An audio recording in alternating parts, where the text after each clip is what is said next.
The images you have just seen are what can happen if we continue to use fossil fuels. The burning of fossil fuels causes a great deal of damage to our environment. There can be many results, such as pollution and climate change, due to greenhouse gas emissions. Greenhouse gas emissions have been rising significantly since 1900 due to the use of fossil fuels. But we obviously need some kind of fuel to keep the world moving and stay productive. So how do we balance this? A great solution to this problem is biofuels. Biofuels are organic substances burned for use as energy. Probably the most common biofuel is ethanol, which is made from corn. The use of biofuels significantly decreases greenhouse gas emissions, and that is why they are an important alternative that should be pursued. While biofuels have less of an impact than fossil fuels, they are not without drawbacks.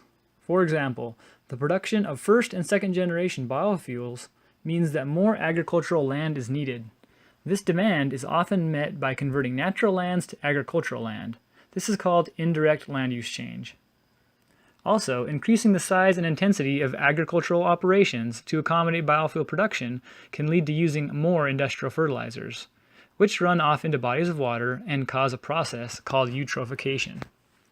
Eutrophication is when algae in the water responds to the excessive nutrients from runoff fertilizers and grows at a rapid pace. As the algae finish consuming the fertilizer, they massively die off, which in turn leads to an explosive growth of bacteria, which then consume all of the available oxygen in the water. Any organism that relies on oxygen, like fish, suffocate and die. The final result is a slimy, tepid, dead zone in the water. A social impact of first-generation biofuels is that they put upward pressure on food prices by increasing the demand for products like corn and other food crops. As food prices increase, the most vulnerable citizens of local and international communities are impacted.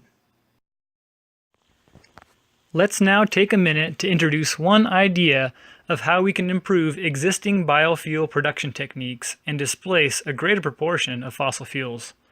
This idea, called the charcoal vision, builds upon first and second generation biofuel technology to make it more environmental and economically feasible.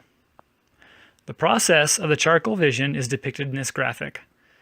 The process starts by gathering the leftovers from crops, called stover or crop residue, then transporting them to a local facility called a pyrolyzer.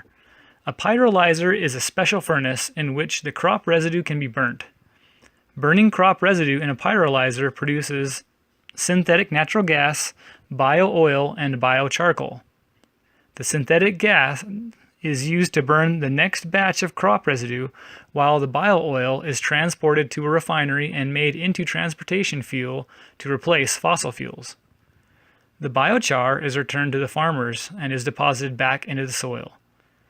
Doing this sequesters the CO2 present in the charcoal in the ground. Adding biocharcoal back into the soil has many beneficial impacts on soil quality, which reduces the need for industrial fertilizers. The charcoal vision is a method to improve existing biofuel production techniques and can act as an intermediate step while third-generation microalgal biofuel technologies are researched and implemented. Algae biofuel is another technology currently being developed. It is said that algae can produce up to 300 times more oil per acre than conventional crops, such as corn or soybeans. Because algae has a harvesting cycle of 1 to 10 days, it allows several harvests in a very short time frame. Algae can also be grown on land that is not suitable for other established crops, which minimizes the issue of taking away land for the cultivation of food crops. There are 4 important steps in the production of algal biofuels: growing the algae, harvesting the crop, separating the oil, and refining the oil to useful fuels. In any algal oil production system, the algae is harvested from the growing process as algal paste. It is then dewatered either by heat drying or dewatering presses. Centrifuges are also another way in which the algae paste can be dewatered. The biofuel is then separated from the paste, whether by a chemical process or by pressing in a high-pressure device such as a screw press.